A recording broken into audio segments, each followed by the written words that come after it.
Hey, Hawkeye fans, Chad Leistikow of the Des Moines Register, Tyler Tachman of the Des Moines Register, recapping Iowa's 20-15 loss to the 12th ranked Indiana Hoosiers. I think, Tyler, if you tell me that score before the game, I'm really curious how it all unfolds. Certainly would not have predicted that Hank Brown would have been throwing late passes and that the game would have ended with the weirdest safety I've ever seen. But all in all, we haven't gotten to talk much post-game yet, but certainly a disappointing loss for the Hawkeyes. It seemed like they had it in their hands. That's what I wrote about after the game. Threw the game away. Had a screen pass set up to win the game, missed it. I don't care if it's a backup quarterback or not. You got to make the pass. The Hawkeyes had a chance to put this game away, didn't. Drew Stevens misses the kick. Defense gives up a 49-yard touchdown. That's ball game. Well, it's similar to the Iowa State game, another ranked team where it was kind of in Iowa's grasp. They had the game right there in front of them and weren't able to come through. This felt like the game that Iowa wins under Kirk Ferentz, where it's like, if you say that before the game, this would have been ugly, physical, low scoring, a program win, like those are all the kind of descriptors that Iowa has been able to win with, and yet it was Indiana that came out with the win. So that it felt like in a little bit like Indiana kind of still won, even though they played Iowa's game. Like Iowa did a really good job. This was an Indiana team that just obliterated Illinois the week before by throwing it left and right and just not being able to really be stopped offensively. And Iowa did a great job of doing that, but still Iowa did not win. It was Indiana that made the plays and found the way to win. These were the kind of deciding factors I jotted down that I felt like, because there was some good stuff. The defense played for a majority of the game, played well. Mark Gronowski, outside of that first pass, played well and before he got hurt. But this is what I saw as the difference. So one, Mark Gronowski's first pass of the game, just to get behind that early that's brutal against the team of Indiana's caliber. And obviously they turned that really quickly into 7 points. The end of the first half management by the defense, Iowa scores, takes the 10-7 lead. They get some momentum. They've scored 10 unanswered. And then you let Indiana go down the field really quickly, get a field goal. It felt like that kind of zapped a little bit of Iowa's momentum. Gronowski going down with the injury. I think Iowa still has a decent shot of winning the game if Mark Gronowski is healthy. That's a really tough situation for Hank Brown to be thrown into, because he had, up to this point in his Iowa career, only played garbage time basically, and now you're throwing him into the crunch time of a game that's heavily contested. So that's a difficult situation for him to be in. The last two, Drew Stevens missing the field goal. Like after Zach Luckmer gets that pick, that to have Drew Stevens have that is makeable field goal, and instead he misses, the game stays tied, and then the breakdown on the long touchdown from Fernando Mendoza to Elijah Surratt. So those were the screen pass one, I see what you're saying, and that was a key play, because if Iowa converts on that, then they can possibly run out the clock and kick a game-winning field goal. But also Drew Stevens, if he makes the field goal, then that doesn't, the screen pass doesn't matter as much if Drew Stevens is able to convert on that field goal. So that's kind of how I saw some of the big kind of keys as to why Iowa lost. Yeah, math-wise, if he catches the screen and gets the first down, the game's over, because Indiana's out of timeouts. That takes you to the 2-minute warning. Iowa just centers the ball. They're probably at the 15 at that point. They run a few plays, center the ball. You're kicking basically an extra point straight ahead to win the game. Instead, Indiana gets the ball back and marches down. What was it for the touchdown? 5 plays, 76 yards. Again, defense had a shot there. 3rd and 10, gives up the 49-yard touchdown to Elijah Surratt. Kind of exposed one of Iowa's big weaknesses, which is that second cornerback spot. And so, you had the game. You had the game, and you kind of threw it away. And I think offense, defense, special teams, all costly. Yeah, give Phil Parker a ton of credit for the game plan. They got off. They did a great job on third downs, their calls. I mean, the fourth down stops twice.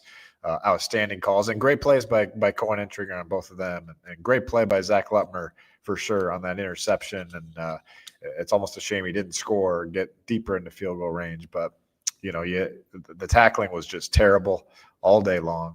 That the 3 points you said at the end of the half, that was extremely costly. I mean, extremely costly when Indiana's trying to run out the clock to end the first half, and the guy breaks the tackle. Then all of a sudden, they got some hope. And then they throw the pass. Kenneth Merriweather gets a ticky-tack, roughing the passer, but still can't hit the quarterback. And then they knock down the field goal to make it 10-10. So, Iowa's got weaknesses on defense. And then special teams, you had a punt blocked. You had a punt block today too. I mean, it was just not – Iowa needed to be perfect today, almost perfect. And, also finished -1 in turnovers. 2 interceptions, one by Gronowski, one by Brown. So, just too sloppy to win a game like this when you had the crowd on your side. Indiana, honestly didn't play great, I didn't think. And Iowa forced some of that, but you knew there would be a little hangover for the Hoosiers. So, to me, it's just, I think it's just a game you're supposed to win when you do all these things, and Iowa just didn't do those little things to win. And that's the second block punt Iowa's given up after giving one to UMass, and the defense bailed him out of it, so it didn't end up being costly. But some of the other mistakes ended up being costly. I mean, to me, I think the defense, was it perfect? No, they didn't play well at the end of each half, like the end of the first half, end of the second half. But I thought they did a great job of keeping Iowa in it, no question about it. But it's just got to be, you got to tackle better, and you can't give up a 49-yard touchdown. I mean, when the game's on the line. Yeah, they made Fernando Mendoza look mortal after he had been really good against Illinois. He comes in as a legitimate Heisman candidate, and they dialed up some pressure. I thought Iowa's defensive line was really good in getting pressure on him, and I felt like they kind of dominated a little bit in the trenches. But Drew Stevens, that's a kick that you just really want your veteran kicker to make. And now that's 3 games he's missed a field goal, and that then plus the missed extra points against UMass. That's where, just trying to play in the margins, like that's something they have to take advantage of. And it feels like now that's 2 games between Iowa State and now Indiana. Iowa was right there.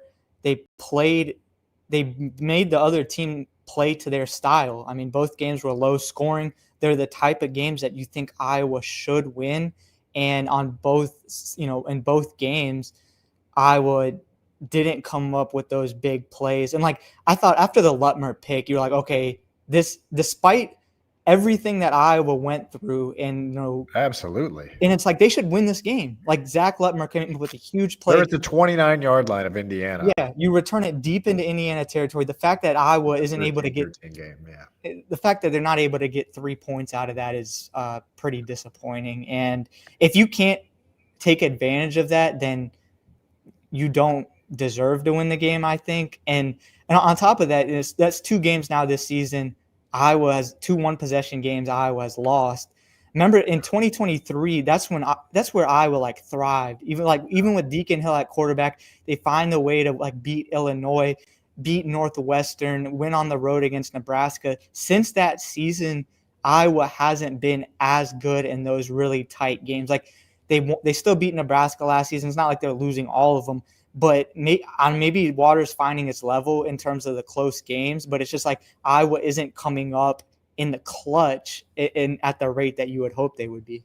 Yeah, and I do want to give them credit for coming up clutch somewhat last week against Rutgers. That was a tense game, and it could have been a 1-score game. So they kind of, they came back in the fourth quarter and won that. So let's give them a little credit there. Let's talk about the quarterback position because we haven't given an update on Mark Gronowski. We don't know definitively, but it didn't sound like it was like a season-ending type of thing. Positive news, Kirk Ferentz said so far, but they'll know more tomorrow after tests. So, what does positive mean? Is it maybe not season-ending, or is he out a while, or is he back, in 2 weeks? Obviously, a bye week comes at a good time. a couple other injuries popped up. Jaden Harrell got hurt. I know it's a weak spot right now anyway, so not as big of a loss, but he did return.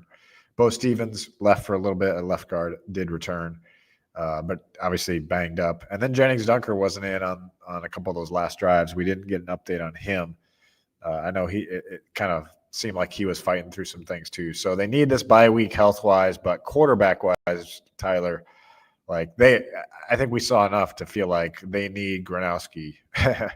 They need Gronowski to stay healthy if they want to do anything at all this season. Because he was good. I thought he was good. I mean, that first pass was what it was. It was tipped.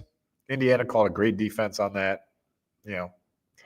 2 tipped interceptions for Indiana today. So they came up with those. And the timeline of the Gronowski injury, so he gets hurt on the scramble. Then he went into the medical tent for an extended period. He's in there a while. Then came out, then he was moving around, throwing a little bit, and we weren't sure whether he was going to come back in the game or not, or whether it was going to be Hank Brown. And then Hank Brown comes back in. What Kirk Ferentz said after the game, he didn't have a lot of information, was that the issue was Mark Gronowski decelerating was the kind of concern that they had, his ability to decelerate. And I guess it feels like, Iowa lost this game, but it feels like, depending on the Mark Gronowski situation, did they lose more? Because if he's unavailable to go for, let's just say, we don't know the severity of it, but Iowa's offense it didn't look great under Hank Brown. And I know that's a difficult situation Tough to be situation, put in. yeah. Yeah. And maybe, with more preparation and, more stuff, you hope that he can lead the offense, but Iowa, they need Mark Gronowski to stay healthy. And it's it's going to be tough sledding for Iowa if he has to miss multiple games, because he has really done a great job of putting Iowa in the best position. I don't think Iowa's offense wasn't great today, but I wouldn't put that on Mark Gronowski. I thought he did a good job. I felt like we've seen from week 1 to now that improvement, and it continued against Indiana. And I'm just not sure. It's almost like if Iowa gets beyond Mark Gronowski, it's going to be what it's been the last couple of seasons, which is fight or flight. You're just trying to survive rather than thrive. Yeah. See here, I don't want to be what if, but number one, if he doesn't exit, they win the game, I think, because he makes sure they get that first down in that situation. And they run out the clock probably and kick the field goal. So I think they win the game with him. Second of all, you would be feeling no matter what, if he's healthy, you'd be feeling they fought to the end, got a quarterback here. It would have been nice if they didn't screw it up at the end. But Vanderzee's maybe coming back soon. I thought Sam Phillips was good. It feels like they finally got our number 1 receiver here. Seth Anderson did play, by the way, even though Ferentz said he would. So that loss was felt. Dayton Howard did a little bit. He had 2 catches for 21. But Phillips was good. And then if you got Phillips and Vanderzee, you're starting to feel a little bit better about the passing game going forward. Because, I thought Gronowski was pretty good. He was 19 for 25 for 144 yards. We said coming in, this defense is really, really good for Indiana. And they were. They were good. And I thought he did a nice job. So it kind of takes away a little bit of potential, even at whatever the result was. The injury kind of casts a cloud now over these next couple of weeks. Yeah, and it's I feel like Iowa needs to do a better job of finishing drives. They had some big third down conversions. The passing game looks so much more competent, and Indiana did a really good job of stopping the run game. That's where Iowa just still has lacked that punch, really, in the run game. And granted, there's some injuries with Jazz Patterson, Xavier Williams, but that run game just – I know we're playing theoretical here, but to see a Mark Gronowski and Caleb Johnson backfield, I think would have been very interesting to see, because Iowa just doesn't have that kind of running explosiveness this season so far. Some of that's been due to injuries. Some of that's been due to the fact that Iowa hasn't been able or that they just haven't, teams are kind of keying on that now. But the run game hasn't provided that punch that I think you like. And it's just, the passing game, I don't know, Iowa just hasn't been able to put together and finish drives. Like they moved it down the field. There were times I thought the passing game looked really competent and better than it has at any points the last 2 seasons, but it's just still where it's not sustained to where Iowa goes down the field and is able to push it into the red zone and then make something happen from there as much as they need to. All right, let's go to some 3-word headlines here, and we'll maybe talk about the big picture after that. Cody Hills, hello again, darkness. Ray Ortega, another moral victory. I realize that that's not actually what happened. Jason Carlson says, pulled it left. Yes, true of the screen pass and the kick. Amanda Stender says, ready for basketball. Also said, beat ourselves again. So, I mean, there was some tweets out there about, hey, basketball season coming soon. Obviously, Addison Bjorn, the high-ranked recruit, number 11 in the country, was here today on her official visit with McKenna Velichko, kind of expected to commit to Iowa pretty soon. We don't know that 100% for sure, but everything seems to be pointing that way potentially this week. So some good news on the basketball front, Tyler. But any thoughts on any of those 3-word headlines as I look for some more? Yeah, no, well, it's worth pointing out that this is the biggest role Nathan McNeil has had in Iowa uniform. And it feels like right now with what Iowa has available is Kamari Moulton and Nathan McNeil. And we've kind of seen Iowa give him a bigger role against Rutgers a little bit, and he got in in some of Iowa's, in the UMass game and the Albany game, didn't play in the Iowa State game, but this was the most meaningful action he's played. I thought he played pretty, he played well. He's a true freshman on a pretty big stage. Didn't really give Iowa's running game, like I said, didn't have that real punch that it had last season with Caleb Johnson, but I think it's Nathan McNeil continues to show up in ways and provide, I guess, some optimism for the future of that position. Hawkeyes, we can't tackle. D1 and only Omen. Just make tackles. Tyler Sorensen, what could have been? John Singer lost those margins. Steve Sherwood says Gronowski would have won with a little contraction there. So I agree. There's a few profane ones here as well. Not as many anti-Ference ones as usual, but yeah, I feel for you guys out there. It hurt for sure. Here's one from none of your biz. Better than expected. Okay, that's a little positive spin on this. It was when Zach Lutmer got that interception, Tyler, you know how it is. I didn't know what we would be writing after this game. And after that interception, I started to write kind of the, move to my Iowa wins story. And that's how close it was. Because, I was in the midst of writing that story. And that's happened many times. It's not a jinx or anything. It happened. We have to do that. But I wonder what Iowa's win percentage chance was at that point, when Iowa was – had the ball with just over 2 minutes to go. Indiana out of timeouts and couldn't get it done. Yeah, and that's where it also goes back to that's a devastating pick to throw on the second offensive play of the game, and where you're really trying to settle in the game. And then Indiana scored 2 touchdowns. Only one of them they started in their own territory, which was after Drew Stevens missed field goal. So that was again Indiana's defense kind of put it with its back up against the wall, and there's only so much they can do. But there was similar to the Iowa State game. There was some good things, there was moments the offense looked good. There was moments where the defense looked really good, and I don't know. It hurts that you're not able to get one of these 2 games between Iowa State and Indiana because you played well enough to be in position to win, to kind of be in a coin flip situation. And Iowa draws the bad end of things on both of those games. Yeah. So coming soon is a 3-game block. So bye week, they talked about getting rest. So you're at Wisconsin, and then you're home for a long time. At Wisconsin, home against Penn State, home against Minnesota, then a bye, then a home against Oregon, and then you're at USC. So not much rest here. Not many gimmies here coming up. You need every win you can get.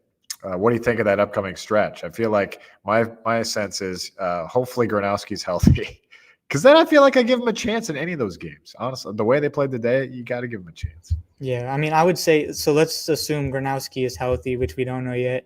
You got to win at Wisconsin. Like that's one that you have to get. And then if you can win one of two against Penn State and Oregon, do I think that's going to happen? I mean, they have a shot.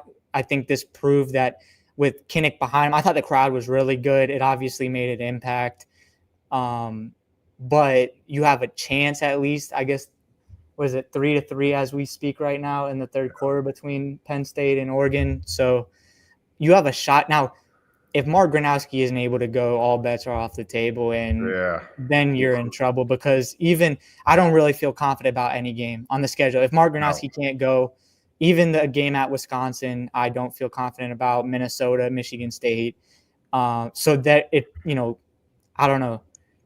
It feels like Iowa's season kind of hangs in the balance of what these, Mark Gronowski's health looks like at this point.